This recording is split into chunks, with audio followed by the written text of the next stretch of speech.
नमस्कार, good evening, शुभ संध्या। ओम श्री ब्रह्मानंदाय नमः। ओम श्री केशवानंदाय नमः। स्वागत है आप सभी लोगों का और फेसबुक लाइव। और आज हम लोग चर्चा करने वाले हैं भारत में फ्रांसीसी और अंग्रेजी कंपनियों का आगमन। मॉडर्न इंडिया में हम लोग घुस चुके हैं। आधुनिक भारत के इतिहास में हमारी एंट्री हो चुकी है। और कल हम लोगों ने यूरोप की जो बाकी जो शक्तियां थी, पुर्तगाल, डेनिश, डच, इनके बारे में पढ़ा था। और आज हम लोग बात करेंगे फ्रांसीसी और अंग्रेजों के बारे में कि वो कंपनियां किस तरीके से भारत में आई और कैसे आगे चल करके अंग्रेज भारत की सबसे बड़ी शक्ति बने और अंग्रेजों ने भारत को जीतना आरंभ कर दिया। स्वागत है आप सभी लोगों का। और एक चर्चा मैं थोड़ी सी उससे पहले आपसे करना चाहूँगा। काफ़ी लोग चर्चा में जुड़ रहे हैं। नाम मैं सबके एक बार पढ़ देता हूँ जितने लोग हैं जल्दी से। भारती राजपूत है, विशाल सिंह राजपूत हैं, अंजलि राजपूत है, इंद्रपाल राजपूत जी है, हमारे लक्ष्य के ललितपुर जिले के जिला अध्यक्ष संतोष राजपूत जी, डॉक्टर सोमेंद्र जी, लोधी पीके प्रेमी, चंद्र प्रकाश जी, लोधी हरिओम राजपूत, संतोष राजपूत जी, गौरव लोधी जी, आरबीएस लोधी जी, उसके अलावा अनीश कुमार जी हैं, एसरल राजपूत जी है, अमित राजपूत है, हरिमोहन राजपूत जी है, गिरीश भारत हैं, मंजू दयाल जी हैं, नमस्कार, गुड इवनिंग, नेत्रपाल सिंह जी हैं, इंजीनियर प्रवीण राजपूत लोधी हैं, रेखा राजपूत हैं, लोधी शैलेंद्र राजपूत जी हैं, पूनम राजपूत जी हैं, आरबीएस लोधी राजपूत हैं, लोधी शैलेंद्र राजपूत जी हैं, ओमकार लोधी जी हैं, श्यामलाल लोधा जी हैं, रोहित सिंह लोधी हैं, सतीश लोधी जी हैं, डॉक्टर सोमेंद्र जी हैं, आचार्य आलोक कुमार जी हैं, उसके अलावा सूर्य प्रताप सिंह, बहुत दिनों बाद सूर्य प्रताप सिंह हमारे बीच हैं आज, धर्मेंद्र सिंह वर्मा है, advocate Satish Lodhi ji, Devendra Lodhi ji, Lodhi Lala Bhaiya Singh, doctor Somendra ji, Krishna Gopal Lodhi, Sohan Rajput, good evening, doctor Monu Rajput, Ajit Lodhi, Puran Singh Patel साहब हमारे राष्ट्रीय महामंत्री लक्ष्य के, चंद्र प्रकाश जी अलीगढ़ से, और उसके अलावा नेत्रपाल सिंह जी हैं, रवि राज हैं, शंकर सिंह राजपूत हैं, सत्यपाल सिंह लोधी हैं, ओम प्रकाश राजपूत जी हैं, आशीष लोधी हैं हमारे बीच अयोध्या यूपी से, हिमांशु लोधी हैं, उदय सिंह है हमारे भाई बीएसएफ से, उसके अलावा योगेश कुमार हैं हमारे बीच में, लोधी अनिल वर्मा जी हैं इटावा से, नमस्कार, शंकर सिंह राजपूत हैं, रोहित सिंह लोधी हैं हमारे छोटे भाई उत्तर प्रदेश पुलिस, हिमांशु लोधी हैं, डॉक्टर दिनेश राजपूत जी हैं स्वामी जी के कर्मठ भक्त, डॉक्टर दिनेश राजपूत राठ हमीरपुर से, नरेंद्र वर्मा जी शाहजहाँपुर से, उसके अलावा डॉक्टर नारायण पटेल नमो बुद्धाय, कैसे हैं डॉक्टर साहब, संतोष कुमार लोधा जी, संतोष राजपूत जी, ओबीसी पुष्पेंद्र सिंह लोधी हमारे बीच भोपाल से, भंवर सिंह नरबरिया साहब नमस्कार भिंड से, डॉक्टर चंद्रशेखर शास्त्री जी हमारे लक्ष्य कासगंज के जिला अध्यक्ष हैं, उसके अलावा असलेंद्र सिंह लोधी राजपूत हैं नमस्कार, गवेंद्र सिंह जी हैं नमस्कार, डॉक्टर साहब दिनेश जी कैसे हैं आप, वीरेंद्र कुमार वर्मा जी, अनुज कुमार ठाकुर नमस्कार प्रणाम, आदित्य जंघेल, रामचंद्र वर्मा जी हमारे लक्ष्य उत्तर प्रदेश के उपाध्यक्ष, Ramkishan Rajput ji very good evening, doctor Dinesh Kumar Rajput engineer साहब हमारे बीच में लक्ष्य राष्ट्रीय प्रभारी टेक्निकल टीम, धनी राम सिंह जी हैं हमारे बीच में पत्रकार, महेंद्र पाल राजपूत हैं पन्ना से, ओपी राजपूत जी हैं, नीरज राजपूत हैं हमारे बीच में, संतोष कुमार लोधी हैं, राजीव राजपूत जी हैं बैंक मैनेजर साहब, सत्यपाल सिंह लोधी हैं हमारे बीच में, और उसके अलावा वीरेंद्र राजपूत हैं हमारे बीच अमेठी में। वीरेंद्र राजपूत इस समय शायद अमेठी में नहीं है, इस समय ये दुबई में हैं और दुबई से ही हमारा सेशन देखते हैं। विजय सिंह लोधी जी हैं, लोधी नरेश राजपूत, हरिओम राजपूत, और उसके अलावा सागर राजपूत है ललितपुर यूपी से, welcome Sagar, how you. Sonu भी है हमारे साथ, सोनू लोधी अयोध्या से, नरेंद्र राजपूत जी हैं ग्वालियर से हमारे बीच में, जितेंद्र लोधी है मगड़िया राजपूत, उसके अलावा बनवारी सिंह जी हैं, मुकेश सिंह लोधी है, शिलान लोधी हैं गुड इवनिंग, और उसके अलावा राजू प्रसाद जी हैं, सोनम राजपूत है हमारे बीच में, योगेश कुमार जी हैं, सभी का स्वागत है नमस्कार, very good evening to all of you. और 150 तक हम लोगों के नाम बोलेंगे, उसके बाद जितने लोग जुड़ते रहेंगे।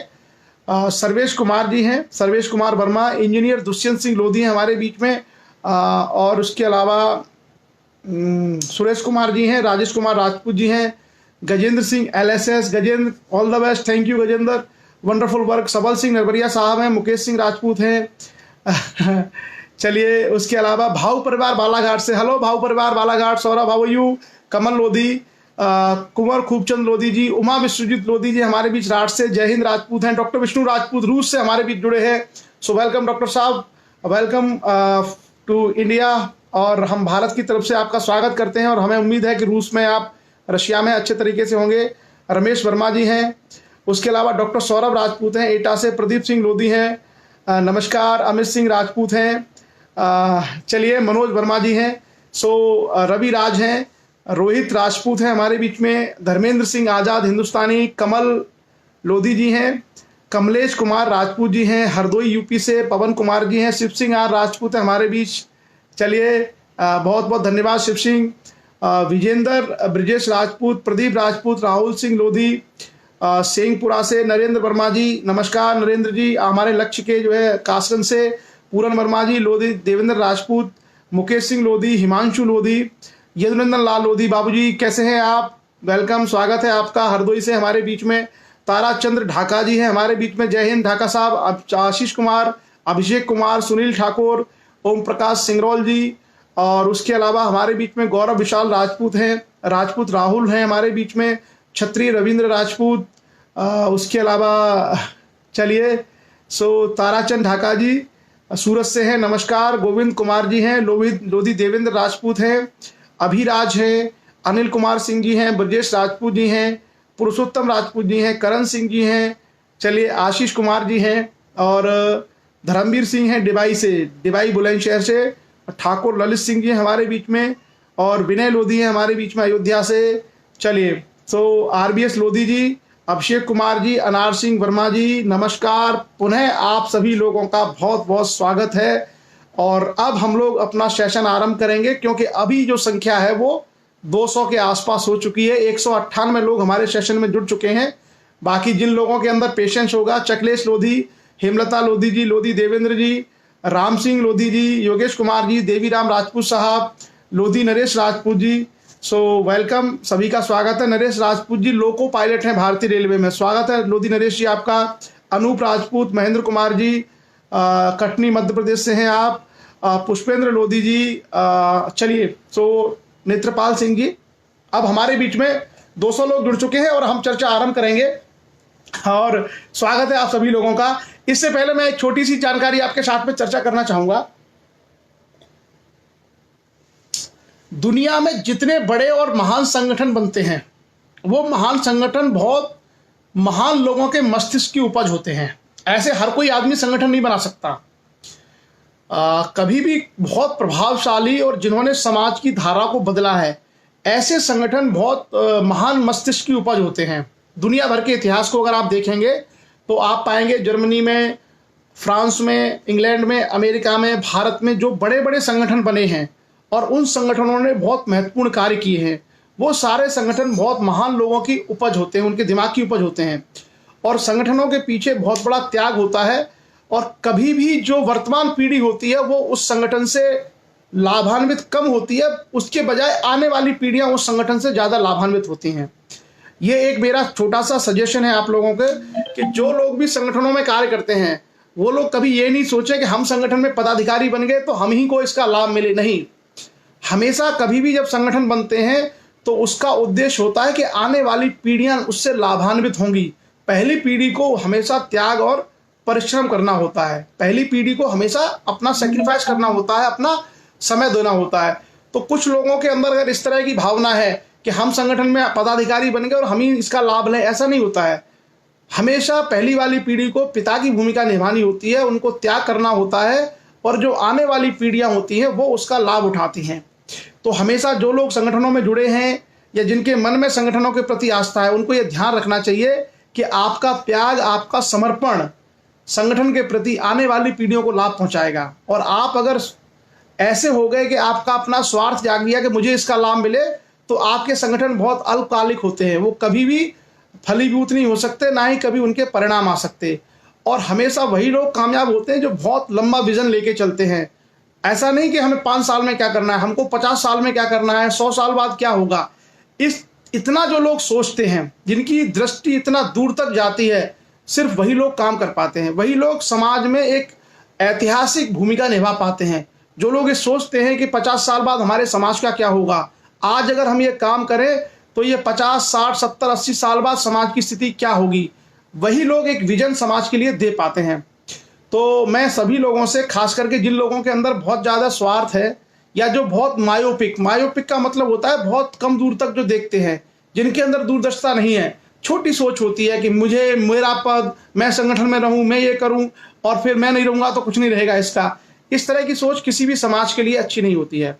तो हमेशा जो एक वर्तमान पीढ़ी होती है उसे अपने कार्यों को करते समय ये बात हमेशा ध्यान रखनी चाहिए कि आज हम लोग जो कार्य कर रहे हैं उसका लाभ हम लोगों को मिले या ना मिले, लेकिन हमारी जो आने वाली जनरेशन है आज से 20 साल बाद, 25 साल बाद, क्या वो जनरेशन कभी उसका लाभ ले पाएगी? अगर हम ये सोच के काम करते हैं तभी यकीन मानिए कि हम समाज के लिए कुछ कर पाते हैं, कुछ दे पाते हैं। और अगर हम केवल वर्तमान में किसी संगठन में किसी पदों पर अगर कहीं भी है तो हम लोग बहुत स्वार्थी हैं, फिर हम उस समाज को देना नहीं चाहते, बल्कि उल्टे हम उस समाज से लेना चाहते हैं। और जो व्यक्ति इस धारणा पर काम करता है कि मैं लेना चाहता हूं, तो वो कभी भी अपने जीवन में कुछ दे नहीं सकता।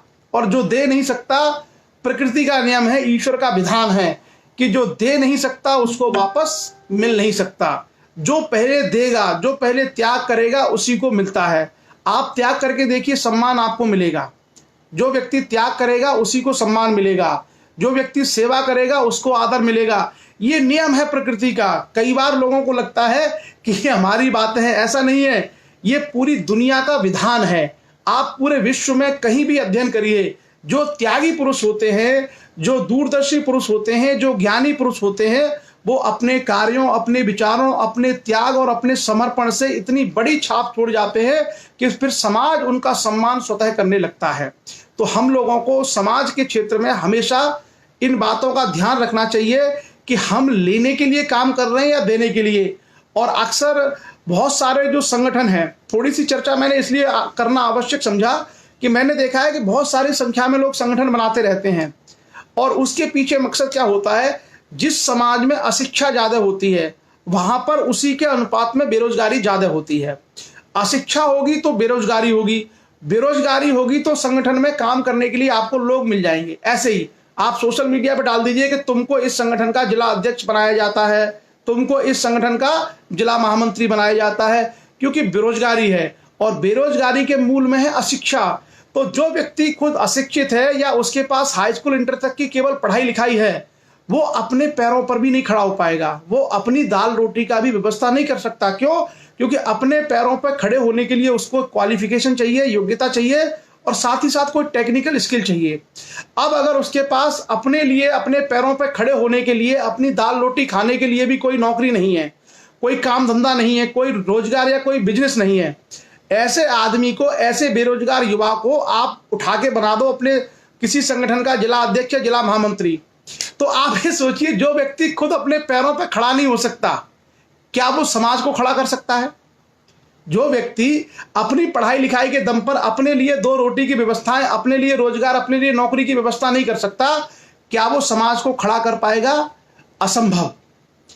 और बहुत सारे चालाक लोग इसी का फायदा उठाते हैं, समाज की अशिक्षा का और लोगों की गरीबी का, कमजोरी का लाभ उठाते हुए उनको नए नए संगठन बना के पद बांटते रहते हैं कि आज से तुम हमारे ये अध्यक्ष हो गए, आज से तुम हमारे ये महामंत्री हो गए, आज से तुम प्रचार सचिव हो गए। ऐसा नहीं करना चाहिए। ये सोशल क्राइम है, ये सामाजिक अपराध है।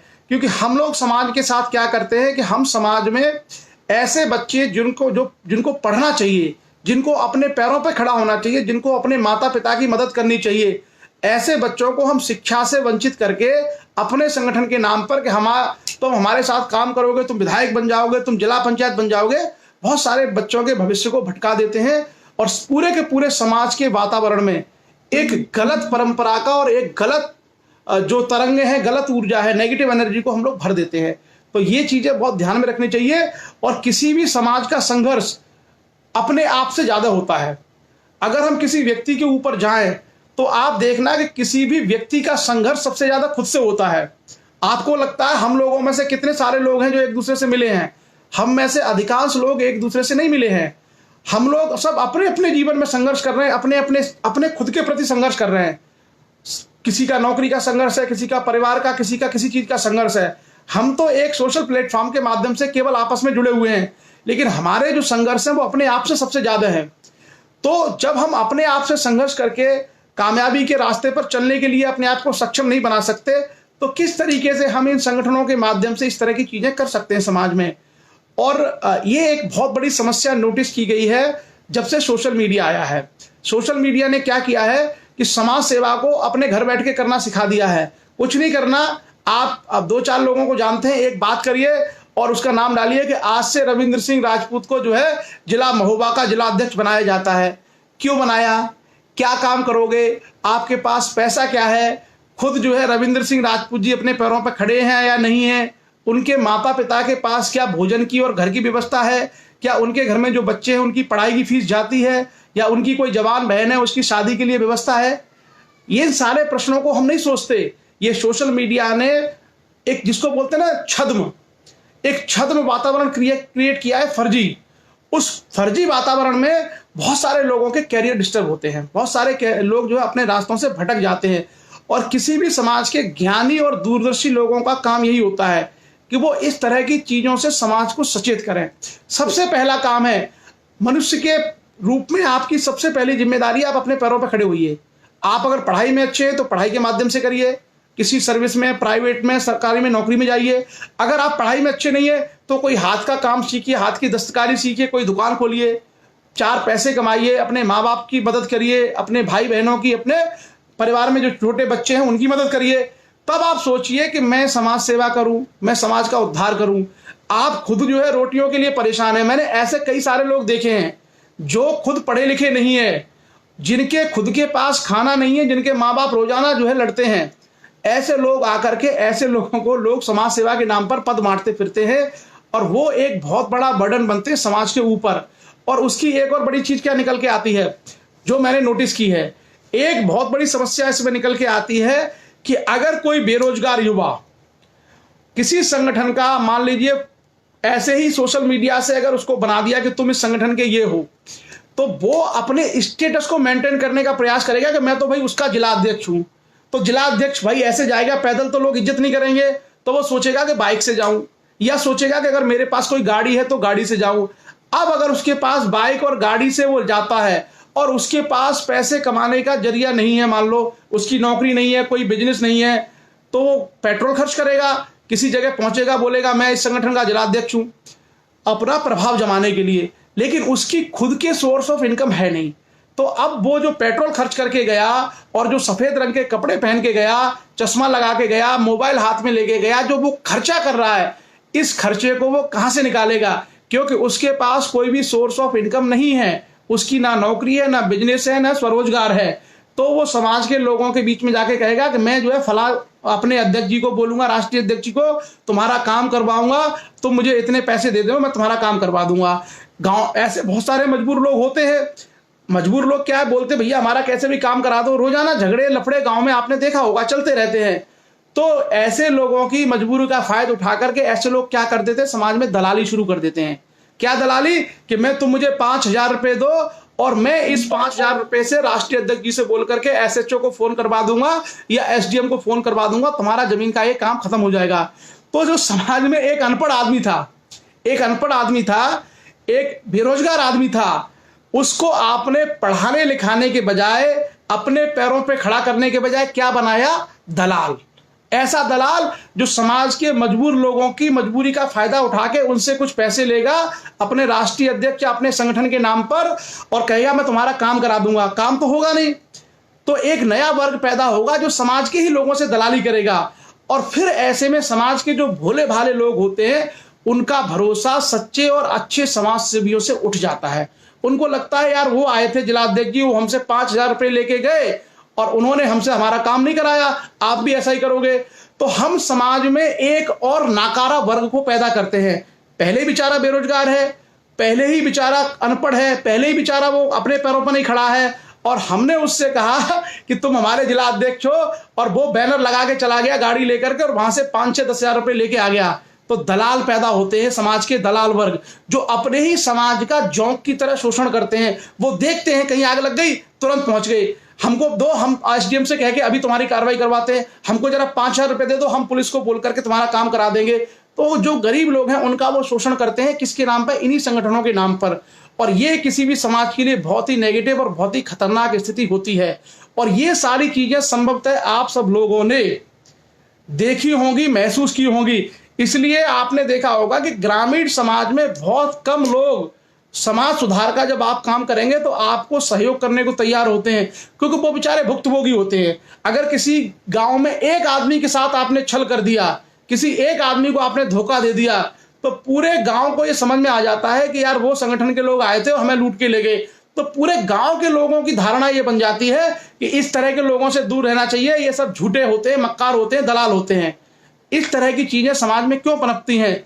ये इसके दोषी वो लोग हैं जिनके दिमाग में खुराफाती मानसिकता पनपती है संगठन बनाने की, और जो बेरोजगार लोगों को और कम पढ़े लिखे लोगों को फालतू में सोशल मीडिया के माध्यम से या किसी तरीके से एक छोटा सा लेटर हेड ऐसा बनवाया, छाप के भेज दिया कि आज से तुम हमारे जिला महामंत्री।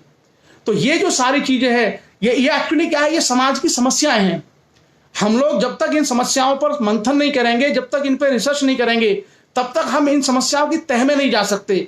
और जब तक इनके रूट्स पर नहीं जाएंगे तब तक हम इनको खत्म नहीं कर सकते। तो ये जो एक कैसे आप लोगों ने देखा होगा, मशरूम जो होते हैं, मशरूम को हम लोग हिंदी में वर्ड बोलते हैं, कुछ सुनने में अच्छा नहीं लगता, कुकुरमुत्ते टाइप, कुकुरमुत्ता होता है, मशरूम को हिंदी में बोलते। उसकी तरह जिसने बनाया और अपना सोशल मीडिया पर लाया, अपना लेटर हेड बनाया और छाप के दे दिया, ये समाज के बहुत बड़े अपराधी लोग होते हैं। समाज की जो मूल समस्याएं होती हैं, अगर कोई समाज अशिक्षित है तो हमें पहला ये काम करना चाहिए कि उस समाज में शिक्षा के लिए हम कितना सहयोग कर रहे हैं। किसी समाज के लोगों के पास अगर ढंग की जीविका नहीं है, रोजगार नहीं है, तो हमारे पास कौन से ऐसे साधन हैं, कौन से ऐसे तरीके हैं जिसके माध्यम से हम समाज के लोगों को नए नए रोजगार अपनाने के लिए, नए नए काम धंधे करने के लिए, प्राइवेट सेक्टर में नौकरियां ढूंढने में मदद करें। जब व्यक्ति शैक्षिक रूप से ठीक हो जाएगा तो उसको समझ हो जाएगी, और जब आर्थिक रूप से उसके पास तनख्वाह आने लगेगी तो फिर वो प्लानिंग करना शुरू करेगा कि मुझे घर बनवाना है, बच्चों को भी पढ़ाना है, बहन की शादी भी करनी है। इन सब चीजों के माध्यम से फिर समाज में और उस परिवार का उत्थान संभव होता है। और जो ये जो परंपरा है समाज में कि संगठन खोलते चले जाओ और बेरोजगार और अनपढ़ लोगों को पदाधिकारी बनाते चले जाओ, इसका सबसे बड़ा नुकसान ये होता है कि पहले से ही गरीब और जो कमजोर लोग हैं, जो कम पढ़े लिखे हैं, उनका शोषण करने के लिए हम एजेंट तैयार कर देते हैं। ये बिल्कुल एजेंट होते हैं। और ऐसी घटनाएं कई सारी मेरे संज्ञान में भी आई थी। मैंने कई सारे लोगों को महासभाओं के पदाधिकारी होने के नाम पर गरीब लोगों से 10-10, 20-20, 25-25 हजार रुपए की दलाली करते हुए मेरे पास लोगों ने कंप्लेंट भेजी कि सर देखिए हमारे गांव में आए थे, हमारा जो है ये नुकसान हो गया था खेत का, और वो आए थे और पैसे ले गए और हमारा काम भी नहीं हुआ, 1.5 साल हो गई। तो इस तरह की बहुत सारी कंप्लेंट मुझे लोगों ने भेजी कि सर ये चीजें हमारे यहाँ हुई हैं। तो इस तरह की चीजें लोगों को नहीं करनी चाहिए। और हम सभी जो लोग पढ़े लिखे जो लोग हैं, उनका दायित्व बनता है कि भैया किसी को किसी का झंडा पकड़ाने से, किसी की जिंदाबाद करने से पहले किसी बच्चे को बोलोगे तू स्कूल जा और तेरी उम्र अगर यूनिवर्सिटी लायक है तो यूनिवर्सिटी जा, पहले स्कूल जाओ, अगर स्कूल से बड़े हो गए तो यूनिवर्सिटी जाओ, रास्ता अपने आप मिल जाएगा। अगर आप यूनिवर्सिटी और कॉलेज का रास्ता अपनाओगे या किसी कंपनी का या सरकारी दफ्तर का रास्ता अपनाओगे तो आपका जीवन ऐसे ही बेहतर हो जाएगा। आप किसी महासभा, किसी संगठन के झंडे उठाते हुए अपने ही समाज में आप दलाली करोगे तो कहाँ आपका जीवन बेहतर होगा। और ये चीजें बहुत लंबे समय तक नहीं चलती हैं। ये सारी चीजें जो है 1 साल, 2 साल, 3 साल, क्योंकि जिस तरह का आचरण ये लोग करते हैं वो 1 साल में लोगों को पता चल जाता है। उसके बाद सामाजिक बहिष्कार होगा, दुत्कार रहेंगे और उसकी इज्जत पूरी तरीके से, प्रतिष्ठा समाप्त हो जाती है। मैं किसी भी हाई स्कूल इंटर पढ़े लिखे लड़के को जिसकी उम्र 18 साल 20 साल की है, उसको मैं दोषी इसलिए नहीं मानता कि वो मैच्योर नहीं है, उसको इतना ज्ञान ही नहीं है। लेकिन जो वो बैठे हुए हैं 50 साल के, 40 साल के, 60 साल के लोग जो इस तरह की खुराफात अपने दिमाग में क्रिएट करते रहते हैं और ऐसे बेरोजगार और कम पढ़े लिखे लोगों का शोषण करके उनको समाज सेवा के नाम पर चंदा उगाई कराना, दलाली कराने के काम शुरू करते हैं। ये बहुत भयंकर तरीके से समाज में जोंक की तरह समाज को चूसते हैं, शोषण करते हैं गरीब लोगों का।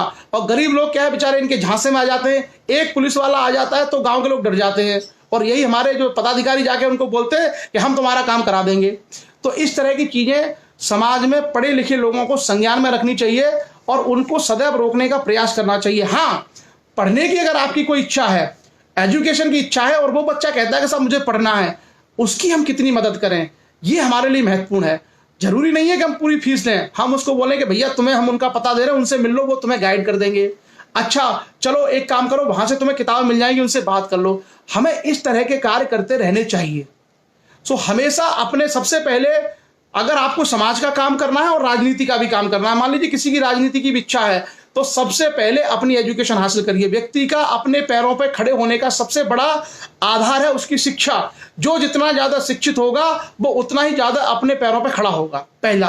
और दूसरा, अपनी आजीविका, अपना रोजगार, अपनी नौकरी, अपना स्वरोजगार, अपना बिजनेस, उसको खड़ा करिए। कहीं ना कहीं अपना कैरियर बनाइए। और जब आप अपना कैरियर बना लेंगे, दो रोटी कमा के अपनी मेहनत से खाएंगे, तो परिवार का भी भला करेंगे, अड़ोसी पड़ोसी का भला करेंगे, रिश्तेदारों को भी मदद कर पाएंगे। और उसके बाद अगर आप समाज सेवा करेंगे तो लोगों को लगेगा कि भाई अपने पैरों पर खड़ा व्यक्ति है, ये कर रहा है तो अच्छी बात है। कभी भी बेरोजगार आदमी, हमेशा बेरोजगार आदमी जिसके पास खुद के लिए पैसे नहीं है, वो सारे के सारे लोग हमेशा ये मान के चलना, देखो सीधी बात है, जिसके खुद के पास खाने की रोटी नहीं है वो लोगों के बीच में जाके क्या करेगा? रोटी ही तो खाएगा।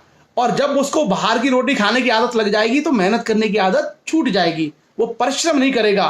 और जो व्यक्ति परिश्रम नहीं करेगा वो फिर उल्टे सीधे और खुराफाती काम करेगा। उसके मन में हो सकता है दलाली आ जाए, उसके मन में हो सकता है काम के बहाने लोगों से पैसा लेना शुरू हो जाए। और यही से समाज का पतन होता है। किसी भी सोसाइटी में जो सोसाइटी का स्टेटस है उसमें जो पतन होता है, उसका जो डिक्लाइन होता है, इसी वजह से होता है। चलिए खैर, आज हमने थोड़ी सी संगठन के बारे में बात की और अब हम लोग आते हैं अपने मूल टॉपिक पर। इसका एक संदेश आप लोगों के लिए भी है। आप जो 250 लोग इस चर्चा में जुड़े हुए हैं, आप लोग भी सबसे पहले अपनी पढ़ाई पर ध्यान रखिए। और अगर आपने पढ़ाई पूरी कर ली है तो अपने बच्चों की पढ़ाई पर ध्यान रखिए और हमेशा अपने पैरों पर खड़े होइए। खुद पैसा कमाइए मेहनत से। और उसके बाद आपका जो मन करे, आपका मन बिजनेस करने का है बिजनेस करिए, आपका मन समाज सेवा करने का है समाज सेवा करिए, आपका मन यदि ये कहता है कि मुझे राजनीति करनी है, अपने पैरों पर खड़े होके तब आप इन चीजों को शुरू करिएगा, ठीक है। और किसी भी व्यक्ति को एजुकेशन से कभी भी डिफ्लेक्ट मत करिएगा। मैं सबसे बड़ा अपराधी उस व्यक्ति को मानता हूं जो समाज के युवाओं को शिक्षा से वंचित कर दे अपनी राजनीति के लिए, धर्म के लिए। अगर आपने जिंदाबाद मुर्दाबाद के लिए, धर्म के लिए, राजनीति के लिए अगर समाज के बच्चों को, 18 साल के 16 साल के बच्चों को एजुकेशन से, कॉलेज से, अगर स्कूल से दूर कर दिया, मैं तो उन्हें सबसे बड़ा अपराधी मानता हूं, क्योंकि सबसे बड़ा नुकसान समाज का उन्हीं लोगों ने किया। चलिए अब हम लोग आगे बात करेंगे। और आगे आज हम दो शक्तियों की बात करने वाले हैं। एक शक्ति है फ्रांसीसी और एक शक्ति है अंग्रेज। अंग्रेजों के बारे में आप सब लोग जानते हैं, अंग्रेजों ने हमारा बहुत शोषण किया है, लेकिन अंग्रेज बहुत कुछ देके भी गए हैं। हमने कहा हर चीज के दो पहलू होते हैं, उसका एक पहलू होता है पॉजिटिव, एक होता है नेगेटिव। अंग्रेजों ने भारत का बहुत शोषण किया है, हमारा बहुत सारा धन संपत्ति लूट के ले गए, लेकिन अंग्रेज भारत को बहुत कुछ देके भी गए हैं। हमारा जो इंडिया का सेटअप है, जैसे हमारी पूरी ब्यूरोक्रेसी है, हमारा पार्लियामेंट है, हमारी सरकारें हैं, ये सारा सिस्टम अंग्रेजों का ही बनाया हुआ है। इवन अभी भी आपने देखा होगा 150-150 साल पुराने पुल भारत में आज भी हैं। दिल्ली में आप पुरानी दिल्ली से जब निकलेंगे तो लोहे का पुल आपको मिल जाएगा। तमाम चीजें भारत में अंग्रेज दे के भी गए हैं, जो आज तक हम लोग उनको बनाए हुए हैं। अंग्रेजों के बारे में चर्चा करेंगे क्योंकि उनका बहुत लंबे समय तक भारत पर आधिपत्य रहा। अंग्रेजों के साथ साथ एक और शक्ति भारत में आई थी, जो फ्रांस, जिसको हम लोग फ्रांस बोलते हैं, या फ्रेंच लोग भारत में आए थे। फ्रांस और इंग्लैंड दोनों ही यूरोप में एक दूसरे के प्रतिस्पर्धी थे। फ्रांस और जो अंग्रेज हैं वो दोनों ही यूरोप में एक दूसरे के कॉम्पिटिटर थे, मतलब दुश्मन। तो जब भी वहां उनमें लड़ाई होगी तो इंडिया में जरूर लड़ेंगे। अच्छा, दोनों ही शक्तियां इंडिया में आती हैं। फ्रांस की खासियत थी कि फ्रांस की जो थल सेना थी, आर्मी, सबसे स्ट्रांग थी। और जो इंग्लैंड थी, इंग्लैंड की जो नेवी थी वो दुनिया की सबसे मजबूत नेवी थी, यानी जल सेना। तो जब भी समुद्र की लड़ाई आती थी तो इंग्लैंड जीतता था और स्थल की लड़ाई में फ्रांसीसी भारी पड़ते थे। लेकिन भारत में जब ये दोनों आए तो भारत में दोनों किस रास्ते से आए? समुद्री रास्ते से। और समुद्र के ही किनारे किनारे किनारे उन लोगों ने अपनी बस्तियां और अपनी कोठियां और अपनी फैक्ट्रियां बनाना शुरू की। तो इनके बीच में जो झगड़े होंगे वो समुद्री किनारों पर ही होंगे, चाहे वो सूरत है, चाहे मछलीपट्टनम है, चाहे मद्रास है, चाहे पांडिचेरी है, चाहे चंद्रनगर है, कहीं भी झगड़े होंगे इन दोनों के बीच में। कहाँ होंगे? कोस्टल एरियाज पर, समुद्री किनारों पर। और समुद्री किनारों पर झगड़े होंगे तो जैसा मैंने कहा कि अंग्रेजों की जो नौसेना थी उस समय विश्व की सबसे ताकतवर और मजबूत नौसेना थी। तो उसमें जीत किसकी संभव थी? उसमें जीत नेचुरली अंग्रेजों को होनी ही थी, क्योंकि अंग्रेज जो है उनके पास एडवांटेज था नेवी का। वही सारी चीजें करेंगे, एक एक करके हम शुरुआत करेंगे। कुछ थोड़े से फैक्ट हैं, थोड़े से तथ्य हैं, आप लोग थोड़ा सा अगर ध्यान रखेंगे तो आपको याद भी हो जाएंगे। शुरुआत करते हैं फ्रेंच ईस्ट इंडिया कंपनी से। तो जैसे अंग्रेजों की ईस्ट इंडिया कंपनी थी, ऐसे ही फ्रेंच ईस्ट इंडिया कंपनी भी थी। और यह कंपनी, वहां का राजा था लुई 14वां। उसने 1664 ईस्वी में, उसका एक मिनिस्टर था मिस्टर कोलबर्ट। तो मिस्टर कोलबर्ट ने कहा कि भाई फ्रांस के व्यापारियों को कंपनी बनानी चाहिए और उस कंपनी को सरकारी संरक्षण में व्यापार करना चाहिए पूर्व के देशों के साथ। कौन कौन पूर्व के देश हैं? भारत था, इंडोनेशिया था, मलेशिया था, ये सारे देशों के साथ व्यापार करना चाहिए। तो 1664 में बनी ईस्ट इंडिया कंपनी। उसके बाद ईस्ट इंडिया कंपनी 1668 ईस्वी में भारत में पहली बार सूरत में उन्होंने अपनी कोठी स्थापित की। तो फ्रांसीसी सबसे पहले कहाँ आए? भारत में सूरत। क्लियर? जैसे पुर्तगाली कहाँ पे आए? कालीकट। उसी तरीके से फ्रांसीसी भारत में सबसे पहले आए सूरत। उसके बाद आगे चल करके फ्रांसीसियों ने अपना मुख्यालय बनाया पांडिचेरी को। और पांडिचेरी में फ्रांसीसी बहुत लंबे समय तक गए। मुझे लगता है भारत में सबसे बाद में फ्रांसीसी निकले हैं, आई थिंक 1964 के आसपास। तो पांडिचेरी को उन्होंने अपना मुख्यालय बनाया और उनका मुख्यालय बड़े लंबे समय तक फिर पांडिचेरी ही रहा। आगे देखते हैं 1690 ईस्वी में उन्होंने चंद्रनगर, एक जगह थी बंगाल में, वहां अपनी कोठी बनाई। उसके बाद फ्रांसीसियों की असली जो शक्ति है उसकी शुरुआत हुई थी 1742 में। और 1742 में क्या हुआ था? एक आदमी था डुप्ले, नाम याद रखना, डुप्ले। तो जो डुप्ले था वो फ्रांसीसी वायसराय बना करके भारत भेजा गया 1742 में। और 1742 तक आते आते फ्रांसीसी भारत में बड़े मजबूत हो चुके थे और इंग्लैंड और फ्रांस के बीच में यूरोप में युद्ध चल रहा था। उस युद्ध में, स्थल के युद्ध में, हमेशा फ्रांस का पलड़ा भारी रहता था। तो फ्रांसीसी उसी आत्मविश्वास के साथ आए थे कि हम हिंदुस्तान में भी अंग्रेजों को हरा देंगे और केवल हम ही इन सारे एरिया पर राज करेंगे और ये सारे हमारे उपनिवेश होंगे। इसकी शुरुआत की थी डुप्ले नामक आदमी ने, जो 1742 ईस्वी में फ्रांस का गवर्नर जनरल या वायसराय बन के भारत आया। और मैं आपको इस बीच में बता दूं कि जो पांडिचेरी उनका मुख्यालय था, पांडिचेरी बनाया किसने था? पांडिचेरी की नींव जो है फ्रांस का एक आदमी था, फ्रेंटोइस मार्टिन नाम के एक व्यक्ति के द्वारा 1673 में पांडिचेरी को बनाया गया था।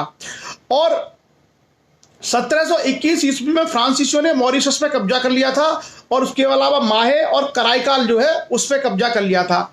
देखिए, भारत में जो कुछ बड़े बंदरगाह हैं वो इन्हीं के द्वारा बने हुए हैं। जैसे पांडिचेरी को बनाया है फ्रांसीसियों ने। पांडिचेरी नाम का पहले कोई शहर नहीं था, इसको बसाया फ्रांसीसियों ने। जो बंबई है, आप लोगों को शायद हैरानी लगता होगा, बंबई अंग्रेजों ने बनाया है। बंबई जो शहर है उसको अंग्रेजों ने बनाया। बंबई पहले एक टापू था, उस टापू पर शहर बनाने का कार्य अंग्रेजों ने किया। अभी उसकी चर्चा करेंगे। कलकत्ता जो शहर है, कोलकाता भी भारत में अंग्रेजों ने ही बसाया है। कोलकाता नाम का कोई शहर नहीं था, वहां पहले गांव हुआ करते थे। उन्हीं गांव में अंग्रेजों ने वहां एक शहर बसा दिया जिसको आज हम लोग कोलकाता कहते हैं। और तो और जो मद्रास है, जिसको आज की डेट में हम लोग चेन्नई कहते हैं, ये चेन्नई और मद्रास भी अंग्रेजों ने ही बसाया है। तो भारत में जितने समुद्र तट के बड़े बड़े शहर हैं, ये सारे के सारे पहले छोटे छोटी जगह थी, छोटे छोटे गांव थे या छोटे छोटे आइलैंड्स या टापू थे। इन्हीं को अंग्रेजों ने और फ्रांसीसियों ने अपने व्यापार वाणिज्य के दम पर इन शहरों को बसाया। तो बहुत बड़े चीजें वो लोग करके गए थे, याद रखिएगा। इसलिए मैं हमेशा कहता हूं कि इतिहास को पढ़ने के क्रम में हम लोगों को पर्याप्त रूप से निष्पक्ष होना चाहिए। हमको ये नहीं है कि एकदम मुंह खोला और अंग्रेजों को गाली देना शुरू कर दिया। अंग्रेज क्या करके गए, उन सारी चीजों को तथ्यपरक मूल्यांकन करना चाहिए। वहां से हमें मालूम पड़ता है कि ये क्या क्या उनकी अचीवमेंट थी, कौन कौन से ऐसे कार्य थे जो उन्होंने किए, और कौन कौन से ऐसी चीजें थी जो जिनकी हमें आलोचना करनी है, और कौन सी ऐसी चीजें जो हमें स्वीकार भी करनी है कि भाई ये अच्छा काम उन्होंने किया। यही एक इतिहासकार का काम होता है। और हम लोगों को हमेशा हिस्टोरिकल पर्सपेक्टिव से पढ़ना चाहिए ताकि हम सत्य को जान पाएं। हमारा मुख्य उद्देश्य क्या है? सत्य का उद्घाटन करना। कोई क्या सोचता है उससे फर्क नहीं पड़ता।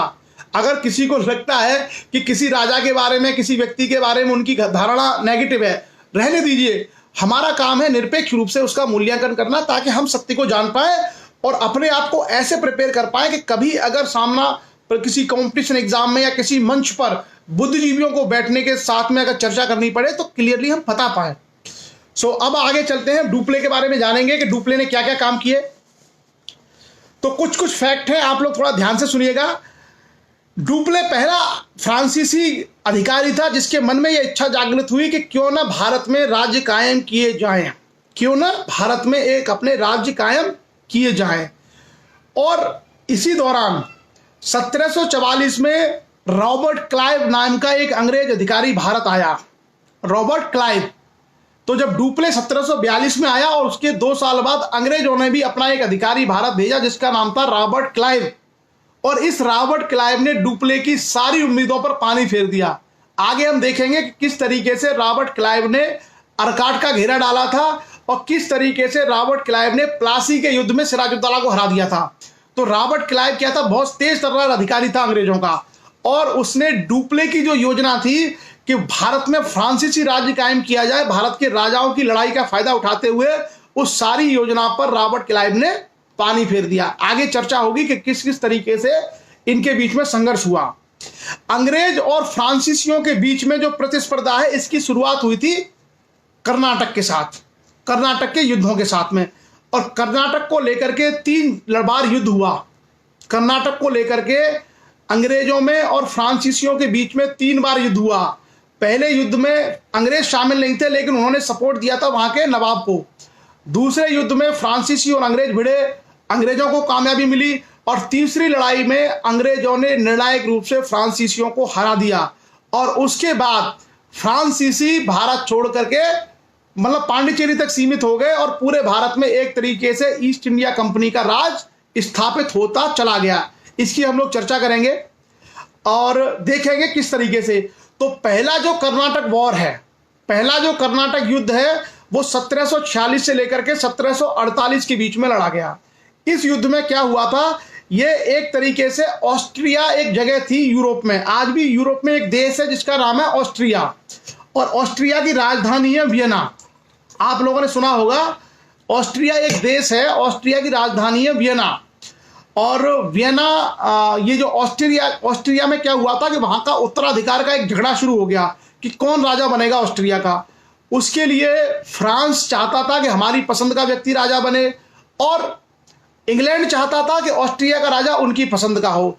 इसी कारण से ऑस्ट्रिया के उत्तराधिकार को लेकर के फ्रांस और इंग्लैंड में यूरोप में झगड़े शुरू हो गए, मतलब युद्ध शुरू हो गया। तो जैसा मैंने कहा कि यूरोप में इंग्लैंड और फ्रांस एक दूसरे के कट्टर दुश्मन।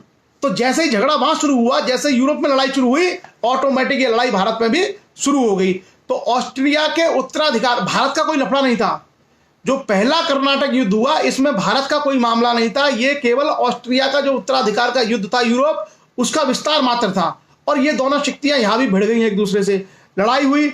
और इस युद्ध का तात्कालिक एक कारण था कि अंग्रेजों का एक कैप्टन था, कैप्टन बर्नेट, उसके द्वारा कुछ फ्रांसीसी जहाजों पर उसने अधिकार कर लिया था। डुप्ले तो मौका ढूंढ रहा था, तो डुप्ले ने फटाफट से युद्ध की घोषणा कर दी। और इसमें अंग्रेजों ने कर्नाटक के नवाब का समर्थन किया था। कर्नाटक के नवाब को डुप्ले ने अपनी सेनाओं के माध्यम से सेंट थोमे की लड़ाई में सन 1748 में हरा दिया। तो पहला कर्नाटक वार में अंग्रेजों ने भारतीय नवाब को हरा दिया, भारतीय नवाब को हरा दिया। और इस तरीके से इसी बीच में क्या हुआ कि ऑस्ट्रिया के उत्तराधिकार का जो युद्ध था यूरोप में, वहां पे वो युद्ध समाप्त हो गया और एक संधि हो गई। इस संधि का नाम था, आप लोग याद रखना, एक्स ला शापेल। एक वर्ड है एक्स ला शापेल।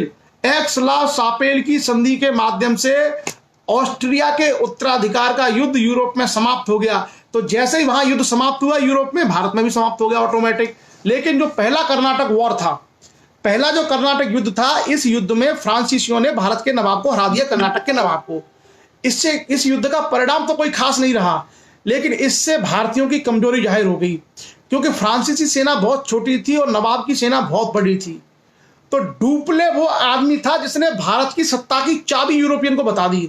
उसने कहा कि अगर हमारे पास कम सैनिक हैं, हमारे पास अच्छी बंदूकें हैं, अच्छे घुड़सवार हैं, ट्रेंड अनुशासित सैनिक हैं, तो हम तो बड़े बड़े भारतीय राजाओं को, नवाबों को हरा सकते हैं। तो डुप्ले ने ये चाबी ढूंढ ली कि भारत के राजाओं को हराया जा सकता है। इनके पास न ट्रेनिंग बढ़िया है, न इसके पास डिसिप्लिन सेना है, ना ही ये हमारी तरह टेक्निकली लड़ना जानते हैं। तो कुल मिलाकर के डुप्ले ने वो चाबी जो है बता दी यूरोप के लोगों को, और उसका लाभ किसको हुआ? अंग्रेजों को, क्योंकि अंग्रेजों को मालूम पड़ गया कि डुप्ले जब हरा सकता है इनको तो हम भी हरा सकते हैं। और वही महत्वाकांक्षा आगे चल करके अंग्रेजों के अंदर आई और अंग्रेजों ने शुरुआत की बंगाल से। पहले सिराजुद्दौला को हराया, फिर हैदर अली, फिर टिप्पू सुल्तान, फिर मराठे, फिर सिख, और ऐसे करके उन्होंने पूरे भारत को जीत लिया। तो अभी तो हम इसी में निपटेंगे कि पहले फ्रांसीसी और अंग्रेजों को ही निपट ले कि ये कैसे हुआ। तो ये पहला कर्नाटक युद्ध हुआ। कर्नाटक को लेकर के 3 बार युद्ध हुए। पहला युद्ध 1746 से 48, फिर उसके 1 साल बाद फिर युद्ध शुरू हो गया 1749 से 1754, और उसके बाद 1756 में इंग्लैंड और फ्रांस के बीच यूरोप में सप्तवर्षीय युद्ध, एक ऐसा युद्ध जो 7 साल तक चलता रहा, वो शुरू हो गया। तो जैसे वहां लड़ाई हुई यहां शुरू होगी। हमेशा याद रखना कि यूरोप में अगर इंग्लैंड में फ्रांस में कुछ भी होता, उसका सीधा सीधा परिणाम भारत में हुआ था। वो सीधे सीधे भारत में भी वैसे ही गतिविधियां शुरू हो जाती क्लियरली। सो अब हम बात करेंगे दूसरा कर्नाटक युद्ध। तो दूसरा कर्नाटक युद्ध क्या था? पहले कर्नाटक युद्ध में डुप्ले कोई बहुत महत्वपूर्ण सफलता हासिल नहीं कर पाया, और उसके बाद उसकी राज्य कायम करने की महत्वाकांक्षा समाप्त नहीं हुई। उसको लगता था कि राज्य तो कायम किया जा सकता है। तो उसमें क्या हुआ था कि दूसरा कर्नाटक युद्ध बेसिकली कर्नाटक और हैदराबाद के उत्तराधिकार को लेकर शुरू हुआ। इस बीच में एक संकट क्या आया कि कर्नाटक का एक नवाब था, नवाब अनवर उद्दीन। कर्नाटक का एक नवाब था, ये बात है 1749 की। कर्नाटक का नवाब था नवाब अनवर उद्दीन, और नवाब अनवर उद्दीन को हटा करके उसका बहनोई चांदा साहब वो बनना चाहता था कर्नाटक का नवाब। तो फ्रांसीसियों ने इसकी भनक लग गई। फ्रांसीसियों ने क्या है, सीधा जो है उसके कंधे पर हाथ रख दिया चांदा साहब की कि तुम जो है नवाब बनो और अनवरुद्दीन को हटा दो, हम तुम्हारे साथ हैं। जब अंग्रेजों को यह बात लगी तो अंग्रेज स्वाभाविक रूप से अनवरुद्दीन के सपोर्ट में आ गए।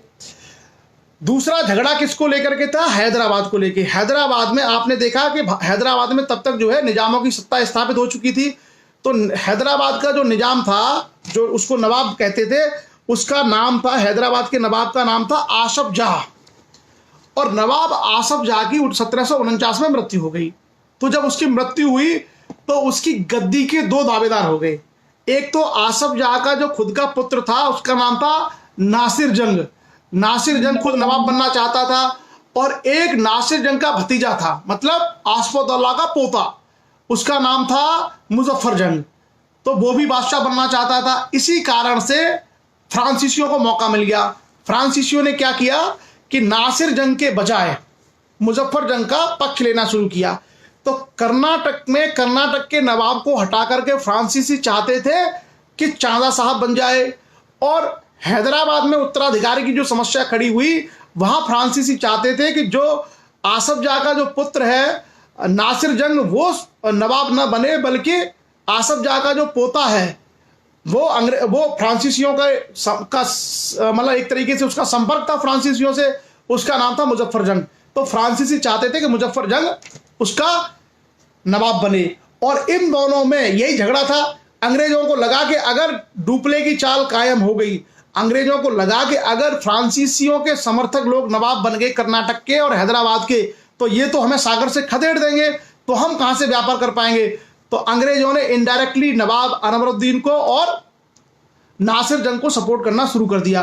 तो 2 गुट हो गए, एक तरफ था मुजफ्फर जंग और फ्रांसीसी, दूसरी तरफ था नासिर जंग और अंग्रेज। और कर्नाटक वाले मामले में कौन था? नवाब अनवरुद्दीन और अंग्रेज एक तरफ थे, और उसका जो अनवरुद्दीन का बहनोई था चांदा साहब और फ्रांसीसी एक तरफ थे।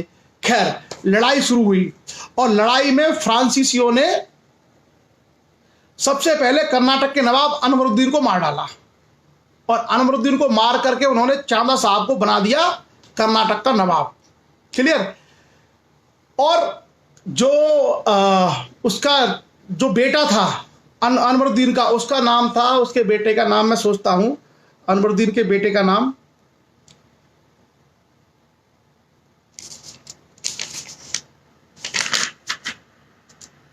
मोहम्मद अली। अनवरुद्दीन का जो बेटा था उसका नाम था मोहम्मद अली। तो अनवरुद्दीन का बेटा मोहम्मद अली भाग गया, क्योंकि फ्रांसीसियों ने और चांदा साहब ने मिलकर के अनवरुद्दीन को कर्नाटक के नवाब को मार डाला और चांदा साहब को बना दिया कर्नाटक का नवाब। और जो अनवरुद्दीन का बेटा था मोहम्मद अली, वो भाग करके अंग्रेजों के पास चला गया। उस समय अंग्रेजों का एक किला था तिरुचिरापल्ली, तमिलनाडु में। तो यहां पर एक घटना हुई। दूसरा क्या हुआ, हैदराबाद के मामले में भी मुजफ्फर जंग को फ्रांसीसियों ने अपना वहां का नवाब बनाने में वो सफल रहे और नासिर जंग को हटा दिया। तो नासिर जंग क्या है, मिल गए जाकर के किससे, फ्रांसीसियों से। तो ऐसे में अब क्या हुआ कि दोनों जगह फ्रांसीसी कामयाब रहे। फ्रांसीसियों ने अब हैदराबाद की गद्दी पर भी अपनी पसंद का आदमी और कर्नाटक का भी नवाब अपनी पसंद का बना दिया। लेकिन अंग्रेज चिंतित हो उठे। अंग्रेजों को लगा कि अगर इसी तरीके से चलता रहा तो हमारा तो सारा मामला डूब जाएगा। तो अंग्रेजों ने क्या किया, रॉबर्ट क्लाइव नाम का एक आदमी था। एक्चुअली डुप्ले ने क्या है, डुप्ले ने उसका मोहम्मद अली का पीछा किया तिरुचिरापल्ली तक, और डुप्ले ने तिरुचिरापल्ली को घेर लिया, और तिरुचिरापल्ली अंग्रेजों के संरक्षण में था। तो काफी संघर्ष होता रहा, लेकिन डुप्ले को कामयाबी नहीं मिली। डुप्ले मतलब फ्रांस का गवर्नर जनरल, उसको कामयाबी नहीं मिली। उसी समय भारत की राजनीति में पहली बार रॉबर्ट क्लाइव के दर्शन होते हैं। और रॉबर्ट क्लाइव क्या करता है कि कर्नाटक का जो नवाब था चांदा साहब, उसकी राजधानी थी अर्काट, उसकी राजधानी थी अर्काट, कर्नाटक के नवाब की। उसने, क्लाइव ने कर्नाटक की राजधानी अर्काट को घेर लिया। और जब कर्नाटक की राजधानी अर्काट को क्लाइव ने घेर लिया तो डुप्ले के हाथ पैर फूल गए। उन्होंने कहा ये क्या हो रहा है, क्योंकि डुप्ले ना तो उसको जीत पा रहा था तिरुचिरापल्ली को, परिणाम स्वरूप डुप्ले को ये मजबूर होकर के वहां से अपना घेरा हटाना पड़ा। और इस तरीके से फाइनली अंग्रेज इसमें विजयी हुए और फ्रांस की सरकार ने डुप्ले को वापस बुला लिया। और इस तरीके से डुप्ले का भी चैप्टर क्लोज हो गया। और हुआ क्या, बेसिकली लॉरेंस नाम का एक आदमी आ गया था इस बीच में। लॉरेंस नाम का एक आदमी आया, अंग्रेजों का एक सेनापति, और उसने तिरुचिरापल्ली में फ्रांसीसियों पर हमला कर दिया और उसने फ्रांसीसियों को हरा दिया। तो डुप्ले की बहुत किरकिरी हुई, उसकी बहुत बेइज्जती हुई, और डुप्ले को फ्रांस सरकार ने वापस बुला लिया। और एक तरीके से दूसरे कर्नाटक युद्ध के विजेता भी अंग्रेज सिद्ध हुए। शुरू में कामयाबी फ्रांसीसियों को मिली, वो अपनी पसंद के लोगों को नवाब बनाने में कामयाब रहे, लेकिन क्लाइव की कूटनीति और सूझबूझ और लॉरेंस का नेतृत्व के कारण अंग्रेजों को विजयश्री मिली और फ्रांसीसियों को हारना पड़ा। अपमानित होकर के डुप्ले यहां से फ्रांस चला गया। और एक तरीके से द्वितीय कर्नाटक युद्ध में अंग्रेजों की सफलता ने अंग्रेजों को आत्मविश्वास से भर दिया कि भारत की सत्ता के मालिक अब वही होंगे, केवल अब समय का इंतजार था। बहरहाल 1756 में ये युद्ध रुक गया। उसके बाद हुआ तीसरा कर्नाटक युद्ध, और तीसरा कर्नाटक युद्ध जो है वो हुआ 1756 से लेकर 1763 तक।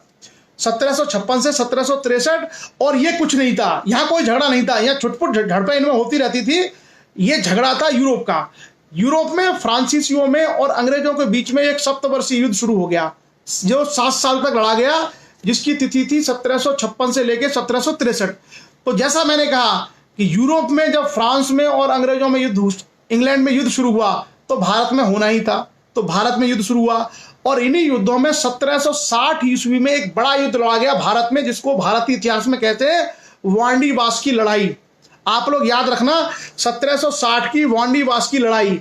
इस वांडीवास की जो लड़ाई थी, इस लड़ाई में अंग्रेजों का सेनापति था आयरकूट।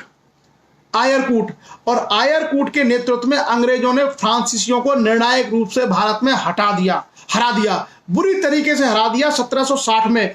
ये जो क्वेश्चन है 1760 वांडीवास की लड़ाई फ्रांसीसी और अंग्रेजों का, बहुत इंपॉर्टेंट है, आप लोग इसको याद रखना। ये तृतीय कर्नाटक जो वॉर हुआ था, उस तृतीय कर्नाटक वॉर का सबसे महत्वपूर्ण युद्ध था। इस युद्ध में 1760 में वांडीवास नामक स्थान पर सर आयरकूट नाम के अंग्रेज सेनापति ने फ्रांसीसियों को बुरी तरीके से परास्त कर दिया और एक तरीके से भारत में फ्रांसीसियों को पांडिचेरी तक सीमित कर दिया। इवन पांडिचेरी को भी जीत लिया। बाद में अंग्रेजों ने रहम खा करके और पांडिचेरियों फ्रांसीसियों से ये कहा कि तुम किलेबंदी नहीं करोगे तो हम तुमको ये सारी चीजें दे देंगे, पांडिचेरी का एरिया दे देंगे। और इस तरीके से 1763 में वो इंग्लैंड और फ्रांस का, यूरोप का जो सप्तवर्षीय युद्ध था वो समाप्त हो गया, संधि हो गई वहां पर, और भारत में भी ये युद्ध समाप्त हो गया। और तीसरे कर्नाटक वॉर के बाद क्या हुआ, तीसरे कर्नाटक युद्ध के बाद पूरी तरीके से अंग्रेज जो है विदेशी शक्ति के रूप में भारत में छा गए और उन्होंने पूरी तरीके से फ्रांसीसियों को नेस्तनाबूद कर दिया। फ्रांसीसियों से उन्होंने पांडिचेरी भी छीन लिया। बाद में अंग्रेजों ने रहम खा करके और उनसे यह कहा कि तुम किले नहीं बनाओगे तो हम तुम्हें यहाँ पर ये रहने की जगह दे देंगे पांडिचेरी और व्यापार करने के लिए।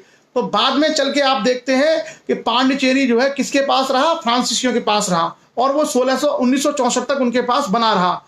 तो भारत में अब क्या हुआ, पुर्तगाल के पास गोवा और दमनदीव रह गया, पुर्तगाल के पास गोवा और दमनदीव रहेगा जो देश की आजादी तक रहा, और जो फ्रांसीसी थे उनके पास पांडिचेरी रह गया। अब जो बाकी पूरा हिंदुस्तान था, चाहे मद्रास हो, चाहे कलकत्ता हो, चाहे बंबई हो, चाहे कोचीन हो, चाहे सूरत हो, चाहे बंगाल हो, चाहे सारा एरिया अब किसके लिए रह गया, भारत में केवल एक ही शक्ति बची जिसको हम लोग कहते हैं अंग्रेज। अब अंग्रेज भारत में कैसे आए थे, अंग्रेज कौन थे, इसकी हम शुरुआत से पड़ताल करेंगे, और ये कर्नाटक के वार हैं इसकी चर्चा नहीं करेंगे। बाकी हम देखते हैं अंग्रेज किस तरीके से भारत में घुसते हैं और एंट्री करते हैं। यहां तक क्लियर। थोड़े से फैक्ट ज्यादा थे, लेकिन मुझे लगता है पिक्चर आपके समझ में आ रही होगी, एक मूवी की तरह आपको समझ में आ रहा होगा कि हाँ भाई इतिहास में इस तरीके से हुआ।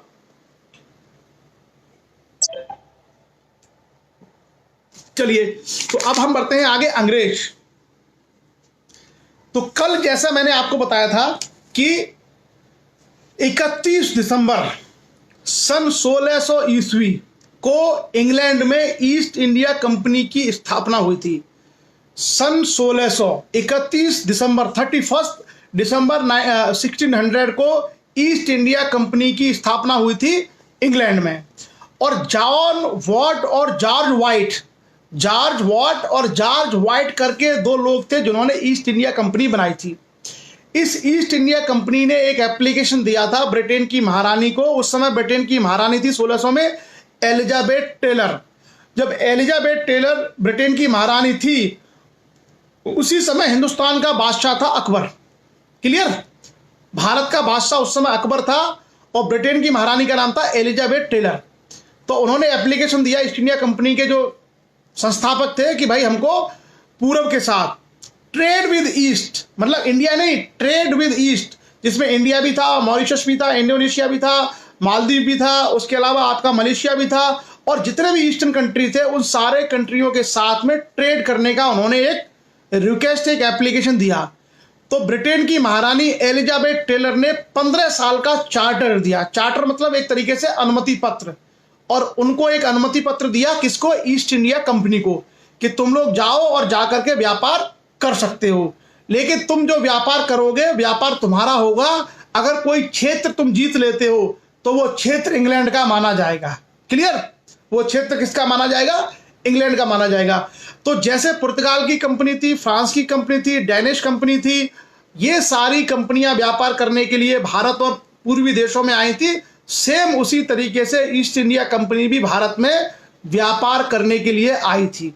लेकिन भारत की हालत को जब उन्होंने देखा कि यहां तो ऐसे ऐसे लोग भरे पड़े हैं जो अपने ही भाइयों से छुआछूत करते हैं, अपने ही भाइयों को मारते पीटते हैं, राजा एक दूसरे से लड़ रहे हैं, यानी यहाँ के समाज में इस तरह की चीजें हैं जहां पर कोई राष्ट्र नाम की संकल्प है ही नहीं। तो ऐसे लोगों की राजनीतिक फूट का लाभ उठा करके और भारत की दोषपूर्ण संरचना का लाभ उठा करके सबसे पहले फ्रांसीसियों ने कोशिश की, और जब फ्रांसीसियों को थोड़ी सी कामयाबी मिली तो अंग्रेजों को पता लग गया कि ये भैया सबसे अच्छी जगह है, यहाँ पैसे की, धन की तो कोई समस्या है ही नहीं, इसी पे कब्जा कर लो, इस पे कब्जा कर लोगे पूरी दुनिया हमारी हो जाएगी। तो इसी का लाभ अंग्रेजों ने उठाया और एक तरीके से धीरे धीरे करके यहाँ के सारे राजाओं को, सारे नवाबों को उन्होंने एक तरीके से तोड़ दिया। क्लियर। सो अब हम लोग चर्चा करते हैं भारत में जब ईस्ट इंडिया कंपनी की शुरुआत हुई तो भारत में उस समय बादशाह अकबर थे। लेकिन अकबर के समय में अकबर क्या बहुत शक्तिशाली व्यक्ति थे। अकबर जो है दुनिया के सबसे ताकतवर राजाओं में से एक थे उस जमाने में। तो अंग्रेजों की हिम्मत नहीं हुई। आप देखना 1600 में इंग्लैंड में कंपनी बनी ईस्ट इंडिया कंपनी, लेकिन ईस्ट इंडिया कंपनी भारत को कब जीतती है, ईस्ट इंडिया कंपनी भारत में विजय हासिल करती है 1757 में प्लासी। तो औरंगजेब के समय, अकबर के समय, या आप समझिए शाहजहां के समय, जहांगीर के समय उनकी हिम्मत नहीं हुई, क्योंकि ये बहुत ताकतवर लोग थे। अंग्रेजों ने अपना इंतजार किया, वो करते रहे, और जब उनको लगा कि भारत में अब कोई केंद्रीय शक्ति मजबूत नहीं है तो भारत में उन्होंने पहले छोटी छोटी शक्तियों को हराया और बाद में चल करके फिर वो मुगल और मराठों तक भी पहुंच गए। एक एक करके हम चर्चा करेंगे। और सबसे पहले मैं आपको बताऊं कौन अंग्रेज था। सबसे पहले 1599 ईस्वी में एक अंग्रेज व्यक्ति भारत आया था जिसका नाम था जॉन मिडल्टन। ये सवाल कभी कभी आ सकता है कि पहला अंग्रेज हिंदुस्तान में कौन आया था। तो पहला अंग्रेज जो भारत आया था उसका नाम था जॉन मिंडेल हॉल। पहला अंग्रेज भारत में आया था John Mildenhall. East India Company के बनने से 1 साल पहले, कंपनी 1600 ईस्वी में बनी थी, जॉन मिंडेल हॉल भारत में आया था 1599 ईस्वी में। सबसे पहले अंग्रेजों ने भारत में एंट्री की जहांगीर के दरबार में, और जहांगीर के दरबार में 1608 ईस्वी में एक कैप्टन हॉकिंस नाम का एक अंग्रेज आया और उसने कहा कि सम्राट जेम्स प्रथम ने हमको भेजा है कि हम आपके साथ व्यापार करें। तो जहांगीर ने उसको कुछ सहूलतें दे दी। उसके बाद आगे चल करके सन 1615 ईस्वी में टॉमस रो करके एक अंग्रेज दूत जहांगीर के दरबार में पहुंचा और उन्होंने कहा कि हम व्यापार करना चाहते हैं, हमको सहूलतें दी जाएं। तो टॉमस रो को अंग्रेज सम्राट का राजदूत होने के कारण जहांगीर ने पहली बार कुछ सुविधाएं दी कि तुम हमारे समुद्री तटों से व्यापार कर सकते हो। यह भारत में शुरुआत होती है अंग्रेजों की ईस्ट इंडिया कंपनी के व्यापार के माध्यम से। समुद्री एरिया में वो व्यापार कर रहे थे, लेकिन मुगलों के साथ संपर्क करके पहली बार उनकी शुरुआत यहां से होती है। उसके बाद अंग्रेजों ने क्या किया, अंग्रेजों ने 1632 ईस्वी में गोलकुंडा का सुल्तान था, उससे एक सुनहरा फरमान प्राप्त किया। और उस सुनहरे फरमान में क्या था, उन्होंने ये कहा गोलकुंडा के सुल्तान ने कि तुम हमको 500 पगोड़ा दोगे हर साल। पगोड़ा मतलब वहां की करेंसी, जैसे रुपया चलता है उसी तरीके से जो बीजापुर था, बीजापुर में पैगोड़ा चलता था, उनका जो रुपया था उसका नाम पैगोड़ा था। तो बीजापुर के सुल्तान ने अंग्रेजों से यह कहा कि तुम हमको 500 पैगोड़ा हर साल दोगे और उसके बदले में बीजापुर के राज्य में जितने भी बंदरगाह हैं उन सारे बंदरगाह से तुम मुक्त रूप से, स्वतंत्र रूप से व्यापार कर सकते हो। अंग्रेजों को तो मौका चाहिए था। उन्होंने कहा इससे बढ़िया क्या बात होगी कि 500 रुपए व्यापार से कमा के इनको दे दो और बाकी भारत में जितने बंदरगाह हैं बीजापुर के राज्य में उन सारे बंदरगाहों से व्यापार करो। तो अंग्रेजों के लिए तो फायदा ही फायदा था। ये जो 1632 का बीजापुर के जो सुल्तान का सुनहरा फरमान था, इसने अंग्रेजों की किस्मत पलट दी। इसका बहुत बड़ा आर्थिक लाभ अंग्रेजों को हुआ। क्यों? क्योंकि अब उनको फ्री ट्रेड मिल गया, एक तरीके से मुक्त व्यापार करने का लाइसेंस मिल गया और अब वो इन सारे समुद्री तटों से लेकर के अपना माल निर्यात करने लगे और बहुत बड़ा मुनाफा ईस्ट इंडिया कंपनी के लोग कमाने लगे। क्लियर? आगे चलते हैं। आगे क्या हुआ? आगे सन 1639 में, ये 1632 में उनको सुनहरा फरमान मिला था, 1639 में अंग्रेजों ने चंद्रगिरी के राजा से मद्रास का एरिया पट्टे पर ले लिया। पट्टा जानते हो, लीज पर, पट्टे पर ले लिया और उसमें पट्टे पर लेकर के उन्होंने एक किले का निर्माण किया और वो पहला किला अंग्रेजों ने भारत में बनाया जिसका नाम था सेंट जॉर्ज फोर्ट। मद्रास के पास में जो अंग्रेजों ने किला बनाया उसका नाम था सेंट जॉर्ज फोर्ट 1739 में। और आगे चलकर यहीं पर आके चल करके मद्रास शहर की स्थापना हुई। क्लियर? उसके बाद मद्रास शहर आगे चल करके इसी तट पर मद्रास शहर बना। और क्या हुआ? अब बंबई की कहानी सुनिए। 1661 में, बड़ी इंटरेस्टिंग हिस्ट्री है, मैं आपको बताऊं।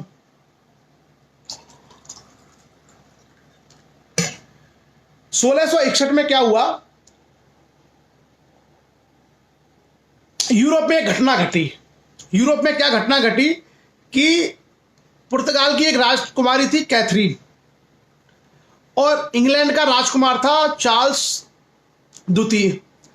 तो 1661 ईस्वी में कैथरीन का विवाह, यानी पुर्तगाल की राजकुमारी कैथरीन का विवाह इंग्लैंड के राजकुमार चार्ल्स द्वितीय के साथ हुआ।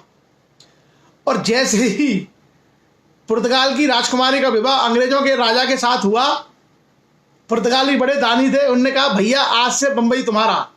तो बंबई क्या है? बंबई बेसिकली उन्होंने उनको दान में दे दिया। बंबई का टापू, बंबई शहर नहीं था, जो बंबई का टापू था व्यापार करने के लिए, जो पुर्तगालियों के अधिकार में था। कैथरीन का विवाह जब चार्ल्स द्वितीय से हुआ तो वो सारा का सारा एरिया पुर्तगालियों ने दहेज में दे दिया इंग्लैंड वालों को कि तुम ले जाओ और इस टापू से व्यापार करो। तो देखो, शादी हो रही है इंग्लैंड में, शादियां कहां हो रही है? इंग्लैंड में, पुर्तगाल में, और जमीन किसकी बांट रहे हैं? हमारी, हिंदुस्तान की। तो इस तरीके से उन लोगों ने बंबई उनको मिला। और बंबई का क्या हुआ आगे चल करके? एक जेराल्ड आंगियार करके एक अंग्रेज था, मिस्टर जेराल्ड आंगियार। उस व्यक्ति ने उसी टापू पर, जहां पर उनको ये टापू बंबई का मिला था, वहीं पर उसने एक शहर बसाया और उस शहर का नाम रखा बंबई। तो बंबई शहर की स्थापना किसने की थी? जेराल्ड आंगियार नाम के अंग्रेज ने, ब्रिटिश ने की थी। तो मद्रास, बंबई और कलकत्ता, अभी कलकत्ता भी आएगा। तो एक तरीके से दो चीजें उनके हाथ में आ गई अंग्रेजों के, बंबई आ गया, मद्रास आ गया। उसके बाद आगे क्या करता है? सन 1687 में जॉब चारनाक नाम का एक आदमी था, अंग्रेज। जॉब चारनाक ने बंगाल के नवाब इब्राहिम खां के निमंत्रण पर एक जगह पड़ती थी सुतानती, सुतानती करके एक गांव था, वो गांव इब्राहिम खान ने उसको दे दिया, किसको? जाप चारनाक को, और कहा कि तुम अंग्रेजों से कहा अपनी बस्ती यहां बसा सकते हो। जाप चारनाक ने वहां पे अंग्रेजी बस्ती बसाई और उसके साथ साथ उसमें गोविंदपुर और कालीकाता एक गांव था, एक गांव था गोविंदपुर, एक गांव था कालीकाता। ये गोविंदपुर और कालीकाता और सुतानाती, ये तीनों गांव मिलाकर के वहां बस्ती बनना शुरू हुई, जिसको आज हम लोग कोलकाता कहते हैं। तो ये कोलकाता नाम बेसिकली कालीकाता से लिया गया है। कालीकाता वहां एक छोटा सा गांव था, और काली का मतलब समझते हो, बंगाल में काली जो है उनकी पूजनीय देवी है। बंगाली लोग काली की पूजा करते हैं, तो काली वहां के लिए पवित्र नाम था। तो वो कालीकाता एक गांव था, उसी गांव और सुतानती, कालीकाता और गोविंदपुर, इन तीन गांवों को मिलाकर के बस्तियों का निर्माण शुरू हुआ और आगे चल करके यही कलकत्ता कहलाया। अंग्रेज इसको कैलकाटा बोलते थे, हिंदुस्तानी इसको कलकत्ता बोलते थे, और आज इसका नाम चेंज करके कोलकाता हो गया। क्लियर? सो ये कहानी है कलकत्ता की या कोलकाता की। 1687 ईस्वी में जॉब चारनाक नाम के अंग्रेज व्यक्ति ने इसको बसाया। अब देखिए कहानी क्या हुई। अंग्रेजों के पास भारत के तीन सबसे बड़े बंदरगाह, कलकत्ता उनके पास आ गया, मद्रास उनके पास आ गया, बंबई उनके पास आ गया। मतलब उस समय के, आज आप मुंबई कह सकते हो, चेन्नई कह सकते हो, कोलकाता कह सकते हो, लेकिन उस समय के बंबई, मद्रास और कलकत्ता, तीनों बड़े बंदरगाह उनके पास आ गए। तो जब तीनों बड़े बंदरगाह उनके पास होंगे तो समुद्री व्यापार का सबसे बड़ा मुनाफा किसके हाथ में जाएगा? अंग्रेजों के हाथ में। और जिसके पास मुनाफा ज्यादा जाएगा वो आर्थिक रूप से मजबूत होगा, और जो आर्थिक रूप से मजबूत होगा वो ज्यादा बड़ी सेना रख सकता है, ज्यादा हथियार खरीद सकता है। इसलिए समुद्री सेना के मामले में, नौसेना के मामले में अंग्रेज मजबूत हो गए, क्योंकि अंग्रेजों की हिस्सेदारी किसमें बढ़ गई? अंग्रेजों की हिस्सेदारी बढ़ गई थी व्यापार में और बंदरगाहों पर। इसी कारण से आगे चल करके कर्नाटकों के युद्ध में अंग्रेजों ने फ्रांसीसियों को हरा दिया, अंग्रेजों ने सिराजुद्दौला को हरा दिया। क्यों? क्योंकि अंग्रेजों के पास भारत के तटों पर, चाहे सूरत था, चाहे मछलीपट्टनम था, चाहे कोचीन था, चाहे मद्रास था, चाहे बंबई था, चाहे कलकत्ता था, ये बड़े बड़े समुद्री बंदरगाह किसके हाथ में आ गए? अंग्रेजों के हाथ में। और जिसके पास बड़े समुद्री बंदरगाह होंगे, जैसा मैंने कहा कि भारत जो है दुनिया का सबसे मजबूत देशों में से एक था औरंगजेब के समय तक। तो भारत व्यापार से, धन डालने से, कपड़े से, मसालों से, तमाम वस्तुओं के उत्पादन में सबसे आगे था विश्व में। तो ऐसे में अंग्रेजों को व्यापार करने के लिए सारी वस्तु यहां से मिलती थी और वो यूरोप के देशों में बेच करके बड़ा मुनाफा कमाते थे। तो जब बड़ा मुनाफा कमाएंगे तो ऐसे में वो बड़ी सेनाएं रख सकते थे, बड़े खर्चे कर सकते थे, और यही बड़ी सेनाएं और बड़े खर्चों ने अंग्रेजों को क्या है, एक तरीके से भारत में विजेता के रूप में स्थापित किया। आगे बढ़ते हैं हम लोग और आगे चलते हैं कि क्या क्या और घटनाएं हुई। तो सबसे पहले पुर्तगालियों के तीव्र प्रतिरोध के बावजूद भी, जैसा पता नहीं पुर्तगालियों ने सबसे ज्यादा प्रतिरोध किया था, उस सब के बावजूद भी ईस्ट इंडिया कंपनी अपनी स्थापना के 90 साल के अंदर अंदर भारत के तीन बड़े बंदरगाहों पर कब्जा करने में कामयाब रहे। अंग्रेज ईस्ट इंडिया कंपनी कब बनी थी? 1600 में। पुर्तगाली भारत में कब आए थे? 1498 में। यानी ईस्ट इंडिया कंपनी के आने से 100 साल पहले भारत में पुर्तगाली आ चुके थे, और पुर्तगालियों को 190 साल में जितनी कामयाबी नहीं मिली, उतनी कामयाबी 90 साल में अंग्रेजों ने भारत में हासिल कर ली। बंबई ले लिया, मद्रास ले लिया और कलकत्ता ले लिया। कलकत्ता 1687 में, सबसे बाद में उन्होंने कलकत्ता बसाया। तो इस तरीके से इन अंग्रेजों के पास ये तीन बड़े बंदरगाह आ गए, और इन तीनों बड़े शहरों को, कलकत्ता, बंबई और मद्रास को प्रेसिडेंसी कहा गया। इनको ब्रिटिश हिस्ट्री में, भारत की मॉडर्न हिस्ट्री में कहा गया ब्रिटिश प्रेसिडेंसी। इसके नाम से ये लोग जाने जाएंगे। बाद में जो और मुगल बादशाह थे, खास करके शाह आलम द्वितीय वगैरह, फर्रुखसियर वगैरह ने बहुत सारी रियायतें इनको दी थी, और आगे चल करके ये सारी की सारी चीजें स्थापित हो गई थी। अब हम लोग थोड़ी सी चर्चा करेंगे। चर्चा क्या, हमारा समय तो लगभग पूरा हो ही गया है, तो थोड़ी सी चर्चा अब हम लोग ये करेंगे, क्योंकि कर्नाटक में फ्रांसीसियों और अंग्रेजों का झगड़ा हम लोगों ने देख लिया कि कैसे झगड़ा हुआ था। अब कल के सेशन में हम ये आरंभ करेंगे कि किस तरीके से अंग्रेज अब भारतीय शक्तियों को हराना शुरू करेंगे। तो भारतीय शक्तियां कौन कौन सी हैं आज सुन लीजिए, कल फिर से सुन लीजिएगा। भारत में बंगाल एक शक्ति थी, जहां पर बंगाल के नवाब शासन करते थे। जैसा कलकत्ता किसने दिया था, नवाब इब्राहिम खान ने जॉब चारनाक को दे दिया था, तो बंगाल का नवाब था। उसी तरीके से अवध का नवाब था, उसी तरीके से मैसूर में हैदर अली का राज्य था, इधर महाराष्ट्र साइड में मराठे थे। इस तरीके से आप देखेंगे कि भारत के अलग अलग भागों में अलग अलग शक्तियां हैं, और दिल्ली से अभी भी मुगल बादशाह शासन करते थे। तो दिल्ली में मुगल बादशाह थे, अवध में अवध का नवाब था, बंगाल में बंगाल का नवाब था, हैदराबाद में हैदराबाद का था, मैसूर में हैदर अली था, महाराष्ट्र में मराठे थे, पंजाब में सिख थे। इस तरीके से आपको बहुत सारी छोटी छोटी शक्तियां भारत में दिखाई देगी, और इन्हीं छोटी छोटी शक्तियों के सहयोग से एक के खिलाफ दूसरे को लड़ा करके अंग्रेज अलग अलग नीतियों के माध्यम से इनको हराएंगे और भारत पर कब्जा कर लेंगे। और यह कब्जा पूरा होगा 1857 में। इसकी शुरुआत होगी 1757 की प्लासी की लड़ाई के साथ, द वॉर ऑफ प्लासी 1757, जिसकी चर्चा हम लोग कल करेंगे। सो आज हम लोगों ने फ्रांसीसी कंपनी और ईस्ट इंडिया कंपनी दोनों को देख लिया, और उसके अलावा कर्नाटक वॉर देख लिए, ताकि फ्रांसीसी चैप्टर को क्लोज कर दें। अब हमारा पूरा का पूरा ध्यान रहेगा भारत की शक्तियां और अंग्रेजों के बीच में युद्ध, कैसे कैसे वो लड़ते हैं और कैसे कैसे अंग्रेज जीतते चले जाते हैं।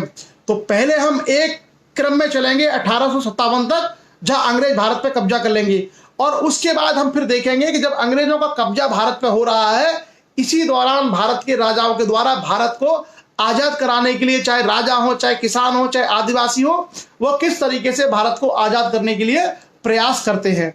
तो मुझे लगता है इतिहास हम लोग जो चर्चा कर रहे हैं पूरे एक सिस्टमेटिक फ्लो में कर रहे हैं, एक एक चीज एक एक पहलू की हम चर्चा कर रहे हैं। और अगर इतना भी आप लोग पूरा समझ जाते हैं तो मुझे लगता है आईएएस के लायक तो पर्याप्त है। और अगर आईएएस के लायक पर्याप्त है तो बाकी चीजों की टेंशन लेने की जरूरत नहीं है अपन को, क्योंकि अगर हम आईएएस की परीक्षा के लायक अगर तैयार हो जाते हैं तो बाकी फिर छोटी मोटी चीजों के बारे में घबराने की और उनको सोचने की आवश्यकता ही नहीं है।